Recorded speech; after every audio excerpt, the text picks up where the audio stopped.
Have you been waiting for me to talk about mental health? Yeah, that's coming up in just a minute.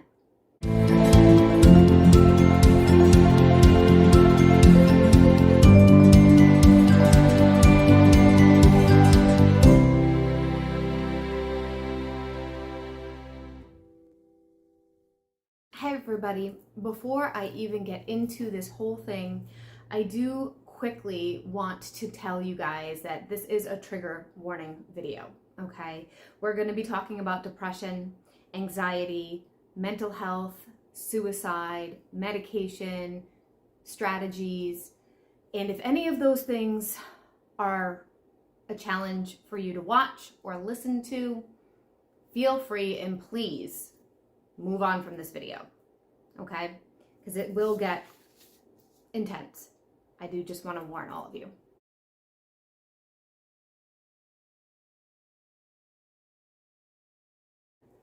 I'm Mel. I'm the owner and the creator here at Melsdivination. And today is Witchy Wednesday, so we're going to talk about some witchy stuff, but also some mental health stuff. And I've been promising this video for almost a month now. If you've been following me lately, you'll know that I've been suffering from severe migraines, and I'm kind of behind everything because of that, but also because of the holidays. So something came up, I want to say in the middle of December, that occurred, and I wanted to address mental health. And I've referenced it in several videos leading up to today. So this is the video finally.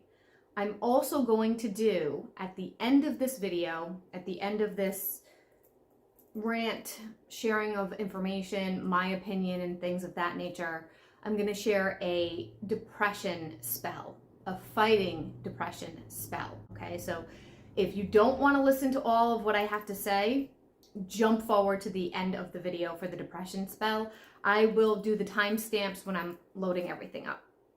Okay, so at this channel, we have a community that I greatly appreciate. There's a spider on my ceiling that just caught my eye. You guys have been so supportive of each other, of me, and I want to say thank you, because I feel like the people that are regular interactors here, and even the quiet watchers, you help support the channel with your energy. You help support the people that are involved, and you are very kind to one another, and that's important. Kindness does not mean you let somebody walk all over you, but you are empathetic and compassionate and thoughtful in your discussions, which is very beautiful. And I am so thrilled with the kind of people that come forward for this channel. Now, with that being said, I am going to get into this story. So we do have astrology and tarot live energy reports on the weekends, and I go live and pull tarot cards and all sorts of other things, but we're not here to promote the channel today. We are here to talk about mental health, okay? So I do have a list of what I wanted to talk about because I want to stay focused, because this is a big topic, and it's a big topic that's important to me, and I can easily go off in a totally different tangent than what my original intent was. So I want to stay on task, on topic. Okay, so first of all, before we get into the whole thing, I do need to say I am absolutely 100% not a mental health professional, and I shouldn't be used in place of one, okay? So if you need therapy, everybody in the world needs therapy, honestly, if we're being real with ourselves. If you need support for mental health awareness from a professional, seek one out. Do not use me instead of one, because I am just sharing my personal experiences with you guys. I am not telling you what to do or how to do, but I want to shine a light on this a little bit, because there is a stigma around the mental health world, and it's not talked about a lot, especially on social media, in the fact of people that have channels a lot of them just make it look like their daily lives are beautiful and wonderful and perfect, and there's no struggles. And that's not humanity. That's not real life. And I am always going to deliver to you real life, including mine. Of course, some things are private, but my real life. So with that, I do also want to say that psychics, tarot readers, mediums, people of that nature, unfortunately in this business, we can be frequently used by clients to avoid counseling when they need it. So for instance, how does that happen, Mel? Well, counselors and therapists, they hold a client responsible. They make them do the work. They hold them accountable. And most readers, we predict outcomes.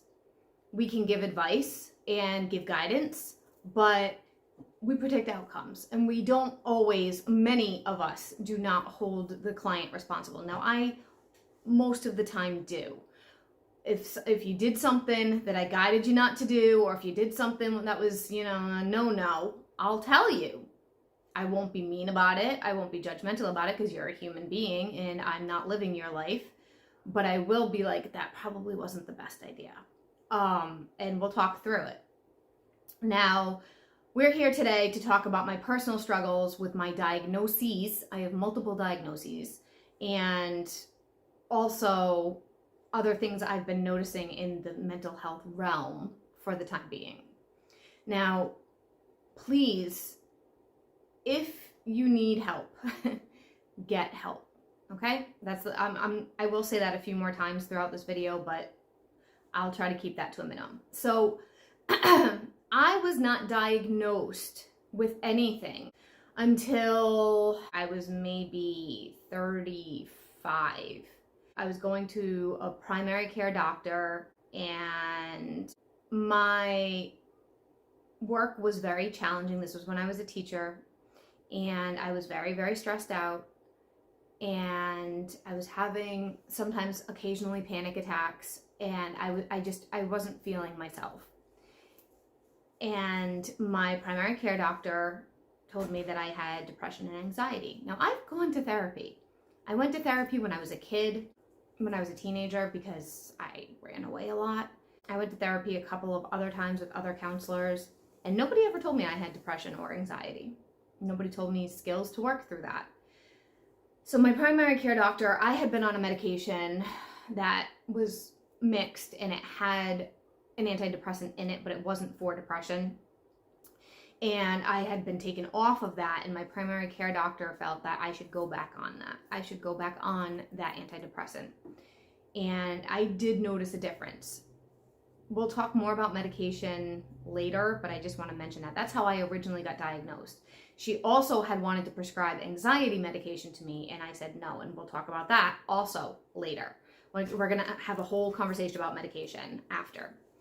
Then, from then until I was 39, it was just anxiety and depression. And I was going to therapy, and it started to get more and more challenging because I was doing the work, but I wasn't feeling in tune with my world. I wasn't feeling better. I was actually feeling worse. And I was really, the more the world's changed around me, with family members getting diagnosed with cancer, being a caregiver, having more things on my plate for work than I ever had, running a household by myself, the economy starting to tank. It started to become too much. Everything was too much. And I don't mean too much as in like I want to leave this world. I mean too much as in I was extremely out of balance and very overwhelmed about a lot of things, and sometimes the slightest little thing would like throw me off badly. So I was talking to one of my aunts who was, she's retired now, a psychiatric nurse. She worked in a psych hospital and a psych facility for 30 years. And I was visiting one day and we were talking, and she looked at me and she was like, Mel, please go get tested. You have ADHD and you're driving me crazy.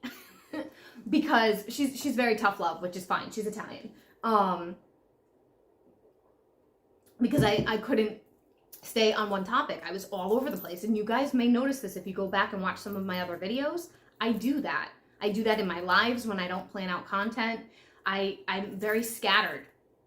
And so I took this back to my therapist and I asked her, do you think? And now my therapist is not somebody who can diagnose. See, and that's part of the problem with the mental health world is everybody they're in their little niche.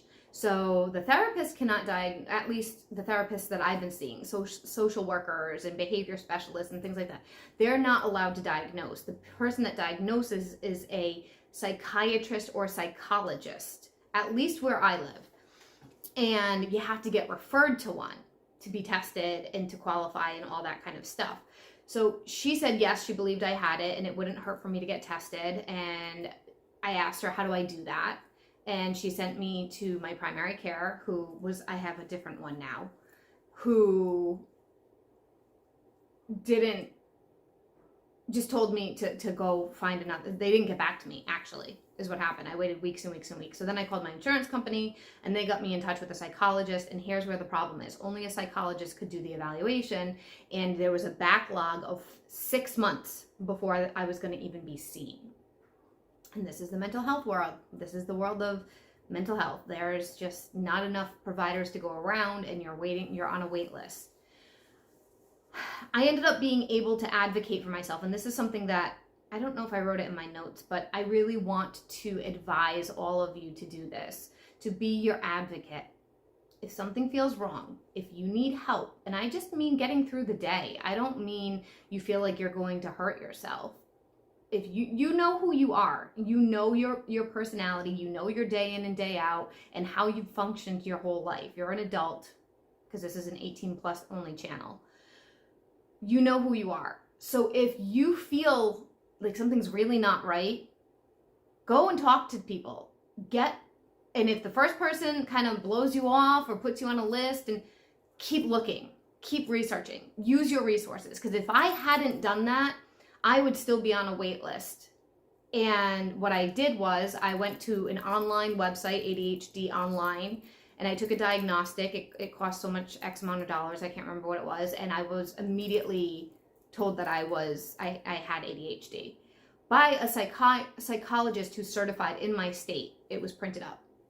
And I took this to my primary care doctor to see if my primary care doctor would prescribe medication. And he was just like, he gave me something that made zero sense. It actually interacts with my antidepressant that he was prescribing.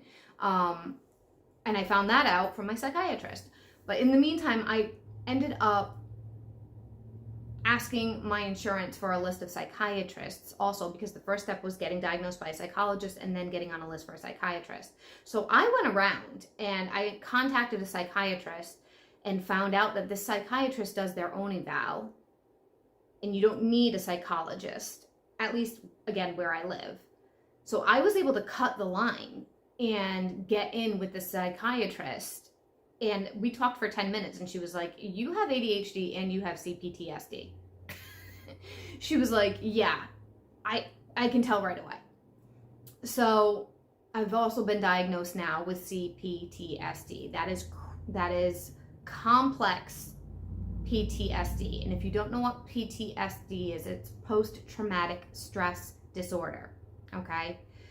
Now, complex PTSD, many of you probably have it and don't know, because I was like, I don't have PTSD. What it is you have mini traumas, little things that have happened over the course of your life. Not maybe one big event, not like, oh, you went over to Afghanistan during the war and you saw some really horrible stuff, or you saw a crime committed, or no, nothing like that. We're talking about like little, they're called mini traumas. So they're little things throughout your life as you're growing, as you're changing, that you do not feel safe. And it compounds. That's why it's complex. It builds up, it compounds, and it eventually becomes this bigger thing where you're triggered a lot and you don't feel safe within yourself. So I have both of those, and it took me until I was 39 to get diagnosed with that. And the crazy thing is that I really want to speak about this is I was a special education teacher both mild and severe and profound, with severe disabilities. I went to school for almost 9 years, and they never taught us how to recognize ADHD in females. Now, okay, maybe the research wasn't, it looked a certain way. ADHD looks like this in a box, but that's how it looks in males, in boys. I could spot a boy like that had ADHD, but I didn't have those symptoms. I could sit still. I wasn't extremely hyperactive. I could be quiet and listen to something. So I didn't think I had it. And then the more research I did about how it shows up in females, because females mask it, I was like, oh my God, all these quirks of my personality are all of this ADHD. Holy crap. So, and I have a male friend, a guy who recently graduated with his degree in special education. And I asked him, hey, you went through the system later than me. So did they tell you anything about female ADHD and how to spot that? Nope. Cool. Because when you're in school, your front line of defense is your teachers to refer you. So if they're not telling you this, even the special ed teachers don't know it, it's not very helpful. So there's that. So it was always, oh, you just need this. Oh, you just need that. No, I need specified tools for my disability and my disability that's undiagnosed. So that was very challenging to be 39 and look back at my life and all of the things that I've had a hard time with all of a sudden made a lot of sense. All of the struggles in school, all of the struggles with memory, all of the struggles with a lot of other things. It all made me go, oh my God. Like if I had just had help, and I'm not talking about medication at this point, I'm just talking about support, then my life wouldn't have been so hard emotionally. Because it takes a huge hit on your self-esteem because you think there's something wrong with you. And there was nothing wrong with me. I had a disability that wasn't being properly supported. Now, I'm not saying anything bad about my family. The whole world isn't educated about this. So I can't expect my family to be educated because that's not their field. So I just want you to know, if you're going through something like that, or if you're going through something similar, don't give up on yourself. Keep going, keep fighting, keep asking for assistance, keep looking for solutions. Because I don't recommend doing mental health, getting your information from like TikTok. I really don't recommend it from social media in general. You can join a community, like an ADHD community, and that actually could help. But go to doctors, please, first. It's my ADHD, some, not all, a lot of it though. My anxiety and depression came from the ADHD because I wasn't having the support that I needed. So it all like circles back around. If this is supported, then these symptoms won't happen. The majority of these symptoms won't happen. So that's another thing. Like I could have avoided anxiety. I could have avoided depression. I could have avoided self-esteem issues. There's a lot there that now I'm unpacking as a 40-year-old adult, undoing 40 years of programming. And that's hard. That's shadow work too, and that's hard. And we'll talk about shadow work another time. But I just want you to know, even getting diagnosed late, it still helps. So even if you're like my age or something and you're like, oh, it's not worth it, yes it is, because it'll make your life more smooth, easier. You'll be able to figure it out, like tools and things like that. Okay, so now let's talk about medication versus non-medication. Meds versus non-meds. And now I'm talking about with ADHD, I'm talking about with depression, and I'm talking about with anxiety. And there's different prescriptions for those different things, okay? There's a med for depression, there's many meds for depression, there's many meds for anxiety, and there's many meds for ADHD. They're all different categories. So I'm going to do like an overall about this because each category has a different thing. And of course I'm filming and the people outside are talking. All right, so this video is gonna be pretty long because I'm not even halfway through my notes. So I'm gonna try to streamline this a little bit. My neighbors also just pulled up. So we're gonna see if they're gonna be loud. I'm sorry, I'm gonna try to work through because I've put off doing this video for so long and I wanna do it and we're running out of daylight. So, okay, meds versus non-meds. It's a personal preference. There's no wrong approach, number one. So don't shame somebody for taking medication. They may really need it. Or don't shame somebody for not taking medication. There could be very personal reasons of why they don't want to do that. For instance, the reason why I did not want to take anxiety medication is because every single anxiety medication out there has a side effect of weight gain. And I struggle with my weight already. I've already had a very hard time with my weight. And so to add a medication that I don't need to survive, that would add to that weight, that would add more depression and frustration, nope, I'd rather just not. So, and like the depression medication, every time I get put on a new medication, what are the side effects? And then I weigh out what the side effects are. I ask the doctors, but I also look it up online as well. Multiple sources also. WebMD is pretty good. GoodRx is pretty good. There's another one. But multiple resources about what these side effects could be.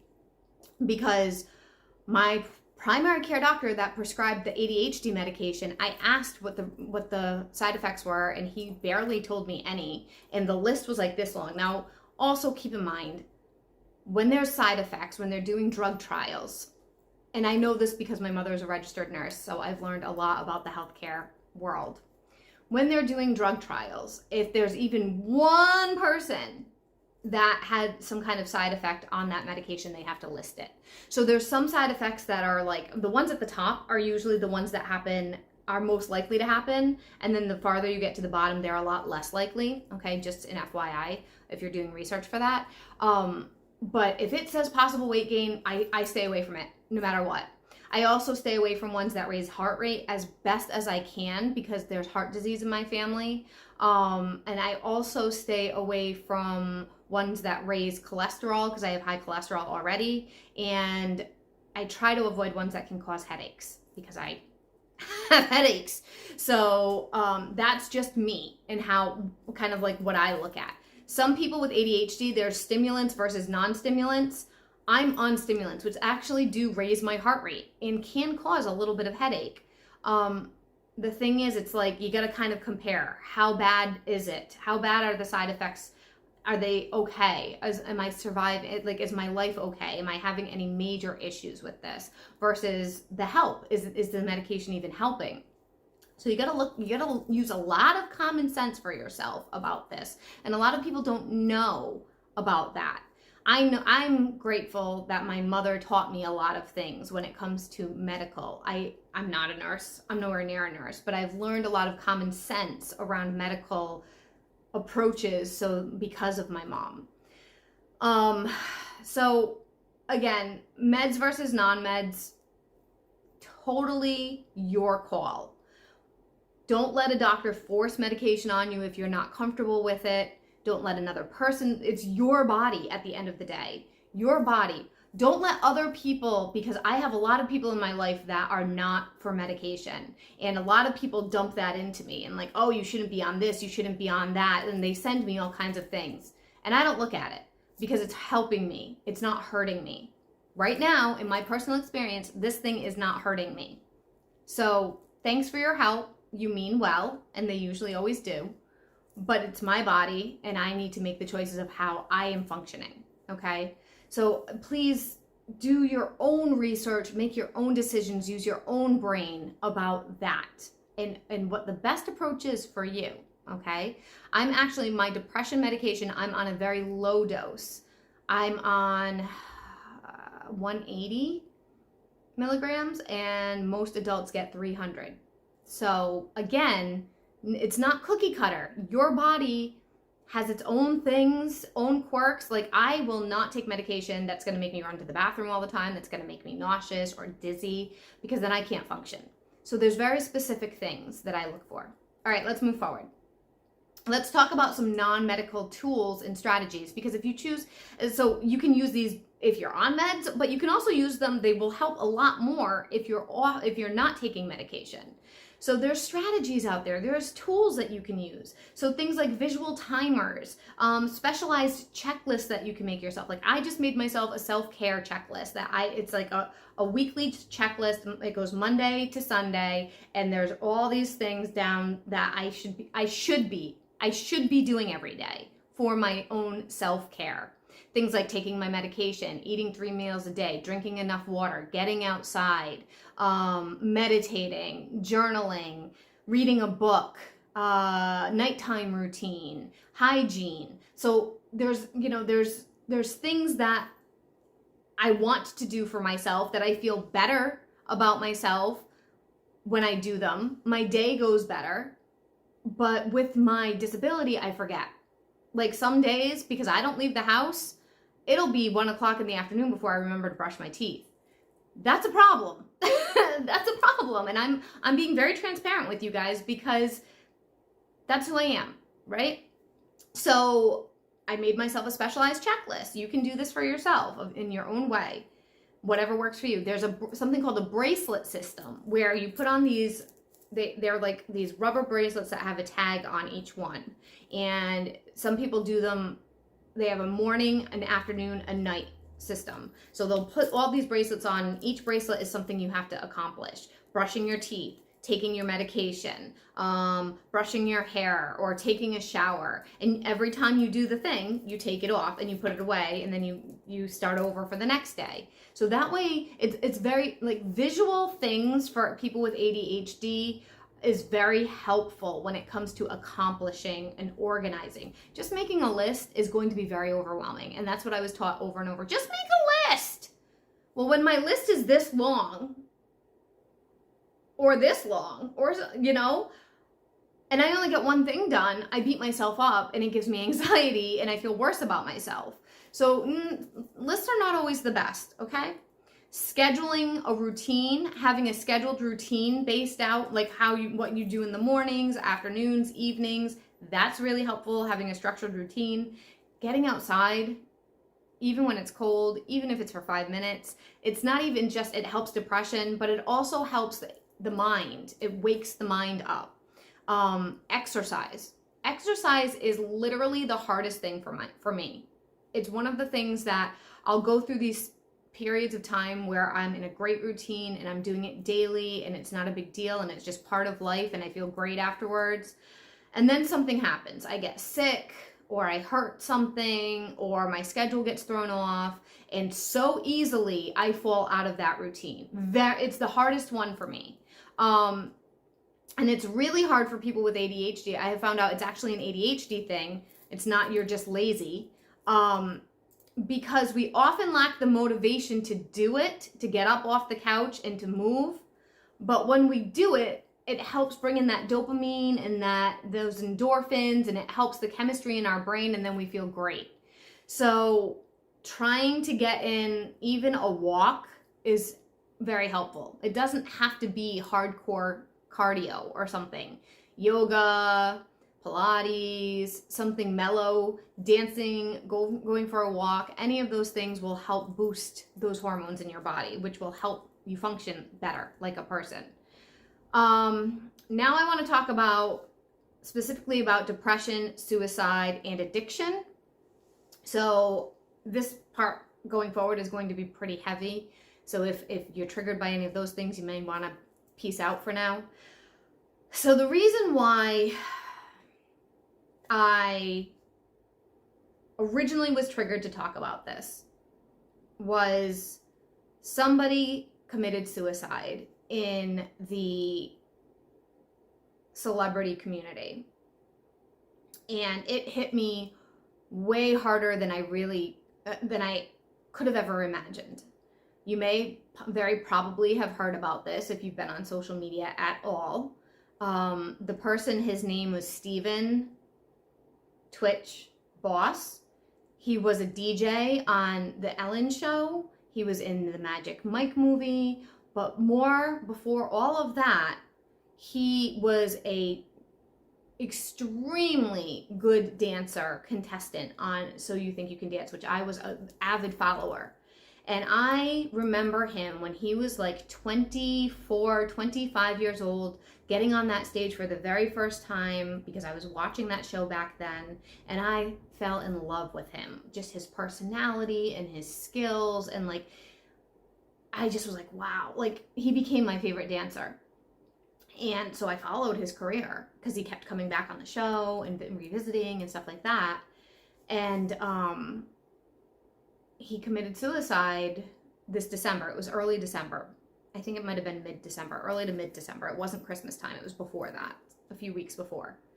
And it rocked me. Like I have a hard time emotionally during this time of year anyway, but it just, I mean, it shook me. And there's been celebrities that have died that I've liked that it didn't hit home. Oh, that's sad, but not like this. This was devastating. And I can't tell you why exactly. I'll tell you a little bit of where my thought process was around that, but it hit so hard I had to stop going on social media. I couldn't. Every platform was saying things. They were saying nasty things about the COVID vaccine. It's the COVID vaccine's fault. It's Hollywood's fault. Hollywood came out and killed him. They were saying horrible things about his wife, that she had him killed. I mean, all sorts of ridiculous, super disrespectful conspiracy theories. He struggled with depression, and you wouldn't even know that. Watching his TikToks, watching his videos, you would have no idea that this man struggled with depression. And that's one of the things that really hit me hard, because I am very vocal about my stuff. And I was told as a child, as a teenager, you just need to stop thinking negative. You're not depressed. But I actually was. And it was minimized. And so I was like, I masked a lot, and I played the part, and I was the people pleaser, and I was just friendly and fun and nice, and I slapped on the smile while dying inside. I tried to kill myself when I was like 11 or 12, maybe 13, and I ran away constantly. I was so unhappy as a young teenager. I got a bit better when I was about 14, 15, I started to do better.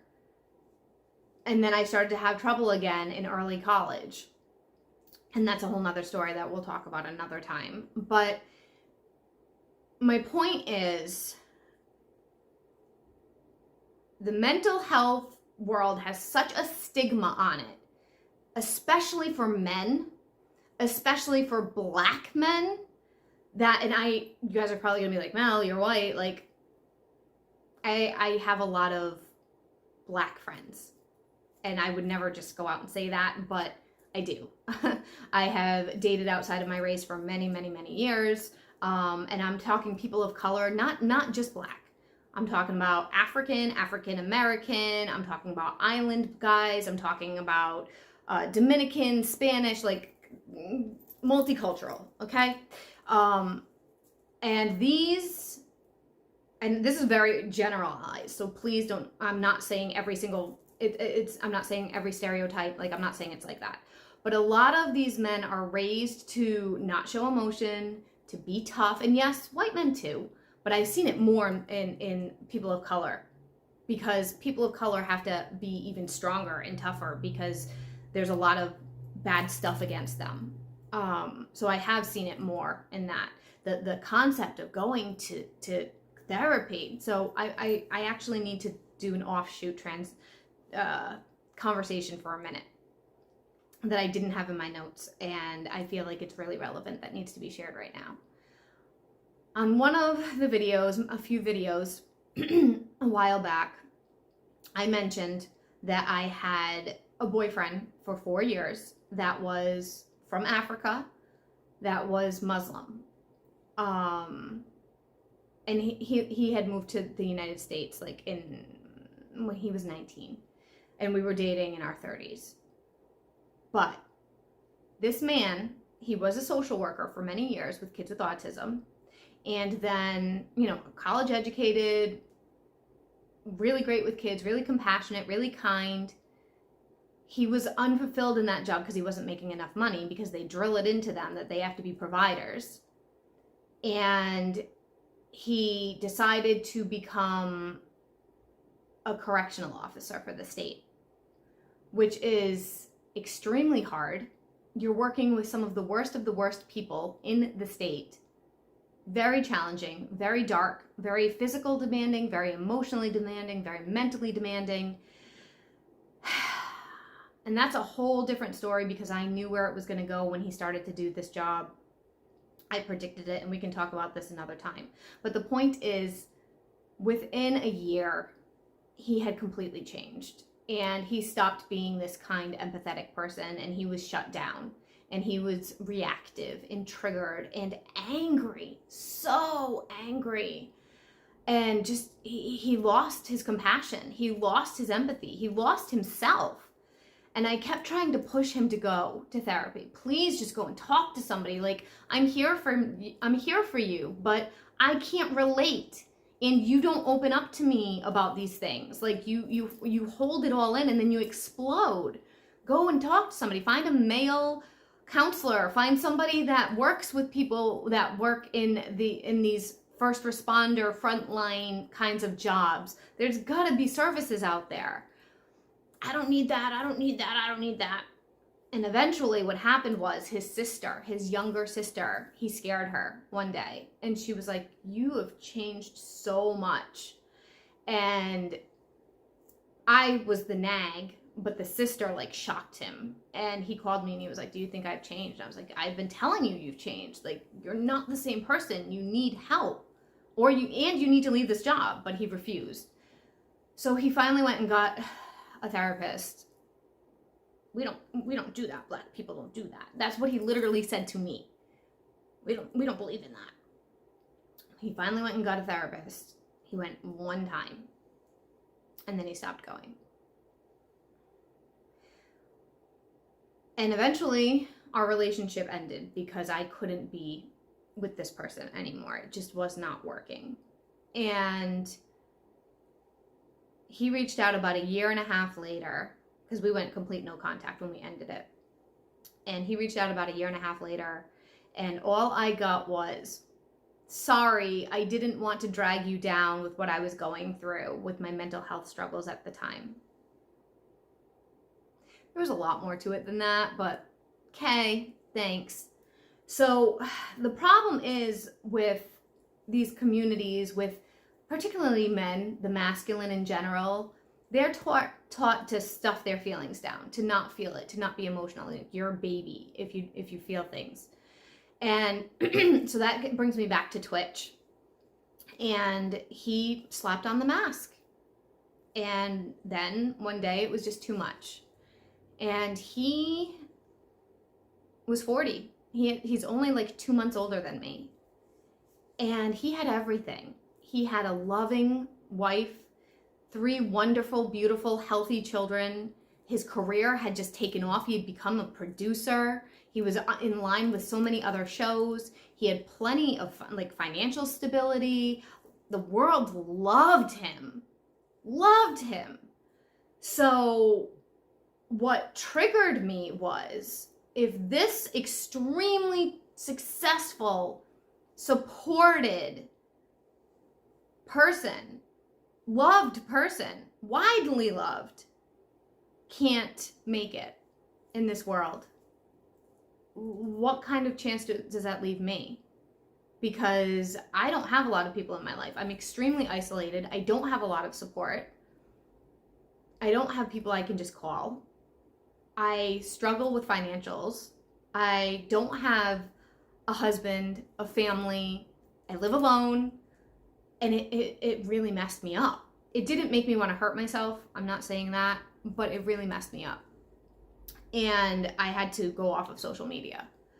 So the next thing I wanted to talk about was addiction, because that is also a thing that comes into play with mental health and suicide and all those things, because people will mask.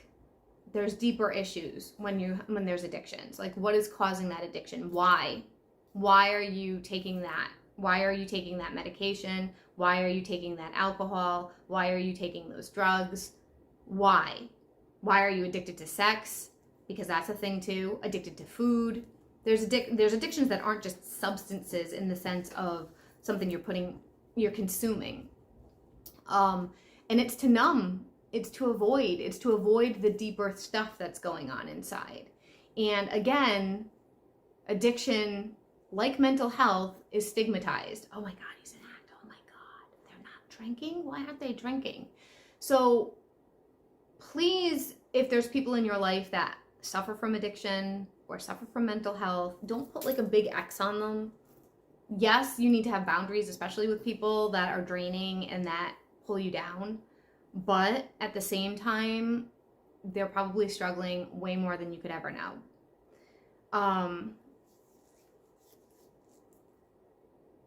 Okay, next I'm going to talk about shadow work. I'm not getting in depth with this though. I mentioned it a little bit earlier in the video. Shadow work is basically when you stop and you look at, why was I triggered about that? How do I feel about this? Why do I feel this way? Whatever it is. Shadow work is very hard. It's very triggering. And it's not for somebody who isn't ready, who's still dealing with trauma, who's still struggling in moments of, I'm not ready to face that. So it really should be done with a therapist if possible. Yes, you can take it on yourself, and that's fine, because shadow work was more for psychology and psychiatry than it was for the spiritual world. And then it started to kind of like blend. It started in the mental health world. Shadow work is very helpful. It's made me grow a lot as a person. But you're facing the parts of yourself that are ugly, that are hard, that you don't want to look at, that are damaged. And if you're not ready emotionally for that, it's going to rock you. So be careful about that, okay? Accept and give yourself and others grace when you're struggling, when they're struggling. For instance, I had a girlfriend when I was going through like some of my low of lows over the past couple of years with that family member who was diagnosed with cancer, and I was struggling with my injury from my car accident, and there was a lot going on with me emotionally. A very dear friend of mine kind of checked out. Like, they just stopped checking on me. They just disappeared, and I was so angry. I was very hurt because I had been there for them through everything they ever needed. And through my very worst, hardest part of my life, they're not there. And what I didn't know, because they're the kind of person who doesn't call you up and chat, they're the kind of person who talks to you in person, was they had some pretty heavy stuff going on with them, and they shut down for their own stuff. And I misjudged that because I didn't know. So, and it was extremely justifiable. Some very serious health concerns and scares and things like that they needed to process and deal with. And so if I had given her some grace, that anger wouldn't have even happened. That distance there wouldn't have happened the way it did. Like, we didn't talk for almost a year because I was just like, oh, screw that. I'm not putting in the effort if they're not. So sometimes maybe somebody, wave the white flag, make a little bit of an effort. And then if it feels like it's way too lopsided, then yes, you need to back up. Magic does not replace real help, but it is a good supplement. It's good to supplement things. So like, we're going to do this depression spell, but it's not instead of a psychiatrist, a psychologist, a therapist, tools, support. No. It's not instead of those things. It's in addition to those things to help, okay? Online communities are great when you feel isolated, alone, empty, and needing to connect with like-minded people. I have found, especially since the pandemic started, I have found a lot more of a community in the online world. And I used to be like this a long time ago because I used to play a video game called Maple Story. So we're talking like 2006. Back when I was like really poor. I had just gotten my first apartment and I didn't have any money to ever go out and do things. I would stay home and I would play in this community with friends all over the world. I still have a family, a whole group of family that I made friends with that live in New York that we've actually met in person. I met the kid when he and his mom, because they played together. I think he was like 13. He's in his 30s now. He's married and he has a little girl. So it's cool that I watched him grow up. But online communities can be very helpful if it's the right one. You can feel heard. You can feel understood. You can feel seen. Witchcraft as well, but mental health too. Or struggles in your life, like things that other people are not supporting you in. For instance, I have a family member that has bipolar that I was really struggling with how to approach it. And I joined an online help group for family members with bipolar. And they gave me a lot of really good tips that helped me through a really challenging time for me. The suicide hotline is 988. You dial that from a cell phone, not from a landline. Use it whenever you feel the need, whenever you feel really lost, even if you're not going to harm yourself, even if you just need somebody to really talk to and you have nobody, because that's been me. I haven't actually used it, but I should have, because I was struggling for a while. Like I was having anxiety attacks this summer and this fall. I really wasn't doing well. And I don't know if you guys even saw that, but I wasn't doing well. And there were some nights that I realized I had nobody that I could call. I was alone and I literally had nobody I could call. And I was struggling. And I just needed to talk. I wasn't going to hurt myself, but I just needed to talk. And I had nobody to talk to. So I sat and talked to the cat. But this is what happens. This is where the danger is of calling up a psychic. Because a psychic will be there. A lot of them are available 24 hours. Okay. So things I've learned in general, there's nothing wrong with you, me, or any of us. Many people who don't suffer from the same struggles or who ignore their own won't relate to what you're going through, and that's okay. So for example, my mom doesn't get it. I love my mom, but she does not get it. She doesn't get the ADHD. She doesn't get how my brain works differently. She doesn't get the CPTSD. She never got the depression thing. And I love my mother, and she's as supportive as she can be with the understanding, with the comprehension. But it's limited to the point of what she can relate to, and she doesn't relate to it. She went through a lot in her life, and she feels like I should handle things the way she should handle things, and we're very different people, and I just don't function that way. And I understand why now. So she's been very supportive in her way, but her way doesn't work for me. And it's not intentional, bad. It's just we function differently. We work differently. What works for me doesn't work for her. What works for her doesn't work for me. And we kind of trigger one another about that. So just be mindful about who you share things with. So I tried to share some ADHD stuff with her, and it turned into a fight. And it wasn't intentional. It's just how it happened. And it's because she doesn't understand. So pieces of that just need to not, certain people you don't need to share things with. And again, I love my mom. She supports the channel. She supports what I do. She supports me so much. But that just adds extra tension between us.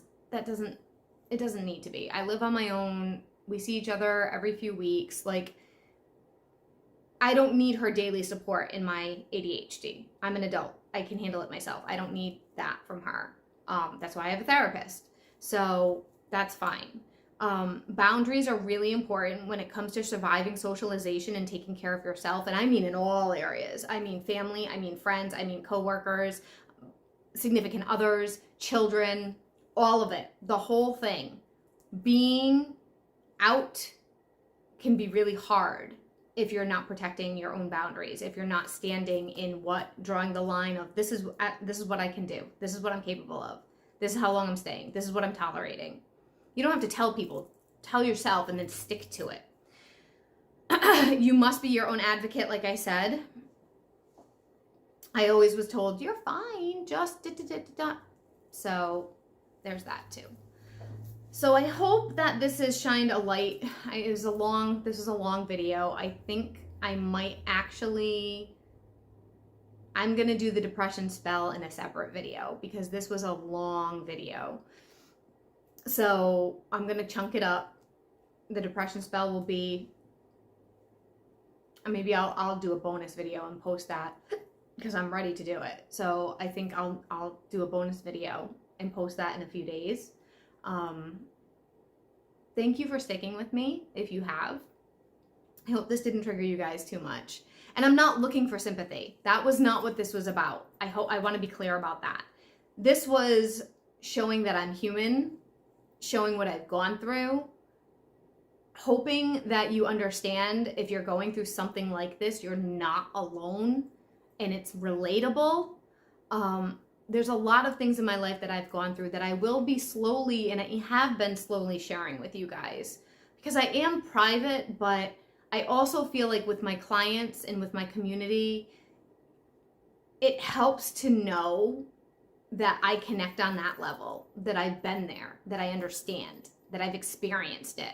And that really, I wish I had this kind of community when I was young, because then I wouldn't have felt so off, wrong. I've always felt wrong. Like, I don't belong.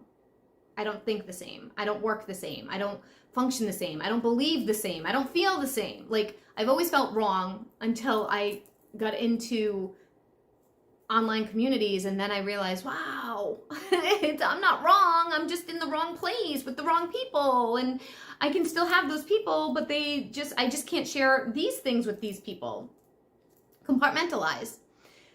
Okay, guys, I'm pretty much out of daylight, so I am going to wrap this up. I would love to hear any of your thoughts, questions. Remember, there's only so many questions I can answer, but I don't mind answering things, so feel free to comment in the comment boxes if you have any questions. I do read everything. Lately, I haven't been feeling well, so I haven't been reading everything like immediately, but I do read everything, and I will respond within reason. And if it's something I can't answer or I'm not comfortable answering, I will let you know. I'll tell you. I won't just ignore you. Or if I have a question because I don't understand what you're saying, I will also do that. So this was nice, and I hope that you feel a little bit less alone because this past year, 2022, was hard for a lot of people, and I'm really hoping that 2023 is going to be better. For me, I've had migraines since the beginning of 2023, so it's not looking great. But we're getting out of Mercury retrograde, and I'm really hoping things are going to start shooting forward for all of us. I will see you guys in the next video. Check out the depression spell. I will be it's supporting depression. I support depression spell. I'll be doing that in a day or two. I'll see you guys soon. Bye.